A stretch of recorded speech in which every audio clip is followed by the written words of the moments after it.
The origin of the wrap, commonly called Döner kebab, is, despite having occurred within living memory, a subject of some dispute. Call it a Turkish dish, and the Germans will speak up, saying that the wrap was first popularized in West Berlin in the 1970s.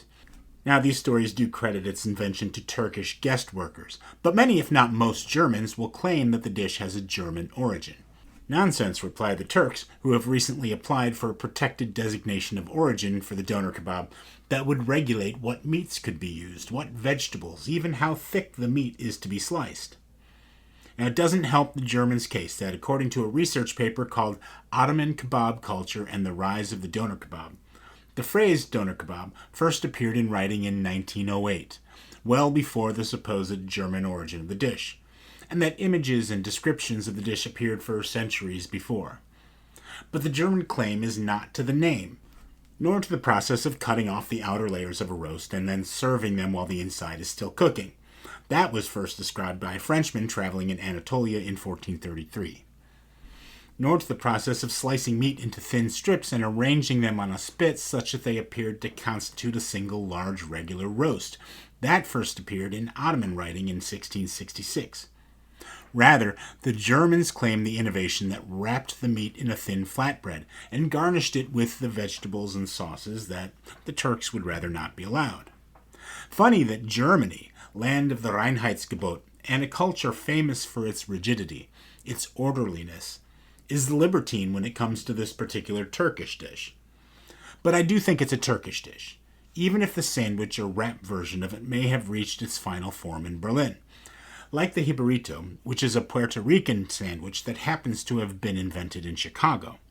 The Döner kebab was developed from Turkish traditions by Turkish people and intended for Turkish tastes, though it may have captured the attention of the Germans and then the world.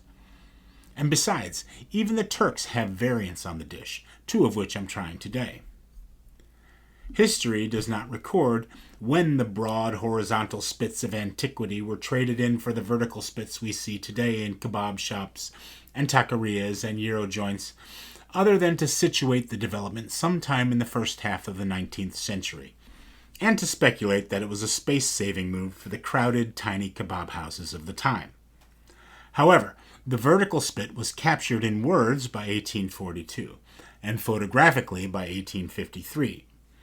These dates don't jibe with the well-publicized claim made by the descendants of Iskender Efendi that the vertical spit was invented in their restaurants in Turkish city Bursa in 1867. But Iskender made his mark on Döner regardless. Iskender kebab is a dish that features Döner kebab meat served over pide bread with a mildly spicy tomato sauce, roasted peppers and tomatoes, and yogurt, often topped with sizzling hot melted butter. It was invented by Iskender Efendi in 1867 at the restaurant in Bursa bearing his name, and has been served there by generations of his family ever since. In fact, it is among the most popular dishes in Turkish cuisine. Instead of a solid piece of bread, Iskender kebab is served on pita that's cut into cubes or squares, usually soft, but sometimes toasted, which I prefer. The dish is garnished with grilled tomatoes and long green chili peppers. The sauce combines butter, though I used a garlic-infused olive oil instead, with Turkish red pepper paste, tomato paste, oregano, black pepper, Aleppo peppers, some water to thin, and then, after tasting the sauce, I thought I could use a little more sweetness, so I added some ketchup. Sue me.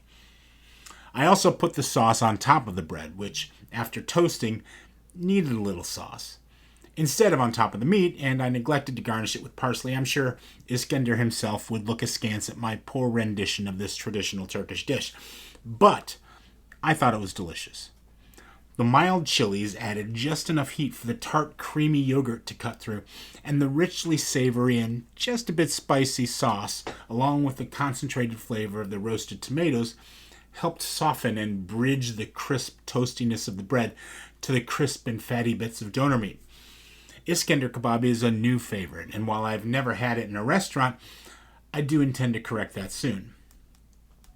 Now, Tombik is a version of Döner kebab that, instead of being rolled up in a thin, flexible flatbread like lavash to make a wrap called a durum, is instead served in a thicker, pita-like flatbread sliced open like a hamburger bun.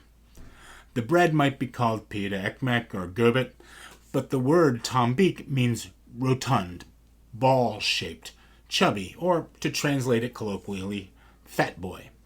And I made these Turkish-style pitas for both this sandwich and for the Iskender Kebab myself, patting them out by hand into a rustic shape rather than rolling them into more regular circles.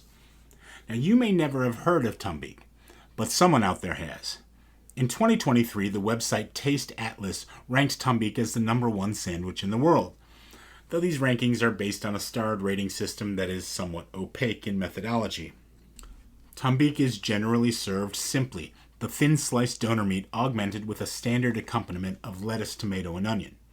Though, as with the German takes on doner kebab, variants do exist. The raw onion can be swapped out for sumac onions, for example, and other condiments such as a zippy garlic yogurt sauce or a spicy tomato sauce, or even mayonnaise and ketchup may be applied as well. And I made mine a bit on the sloppy side. What can I say? I like a good sauce. And as good as the bread is, sturdy and thicker than the average pita, as tasty as the doner meat is, peppery, crisp, and fatty and full of flavor, as delightful as the sumac onions are, pungent, sour, and salty, as properly ubiquitous a sandwich topping as the lettuce and tomato combination may be, providing a mix of savory sweet acidity and a slightly bitter crunch, to me, the sauces were the crowning glory of this sandwich.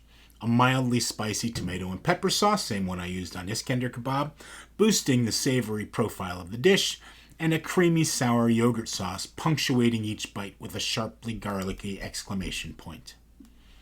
Tombik, though. I like doner kebab a lot. I'm a big fan of wraps, a bigger fan of them than some sandwich purists might be comfortable with.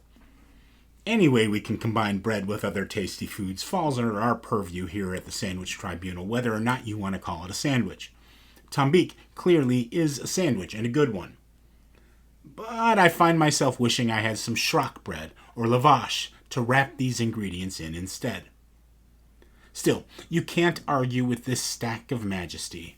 Zesty, flavorful lamb freshly cut from the spit, red onions marinated in lemon juice, olive oil, sumac, salt, and parsley, thick slices of tomato dressed with tartly garlicky yogurt and a spicy savory tomato sauce, a blanket of butter lettuce draped over the whole, and all of it encased in a soft, freshly baked, thick Turkish-style bread roll. In the absence of lavash, it'll do. It'll more than do.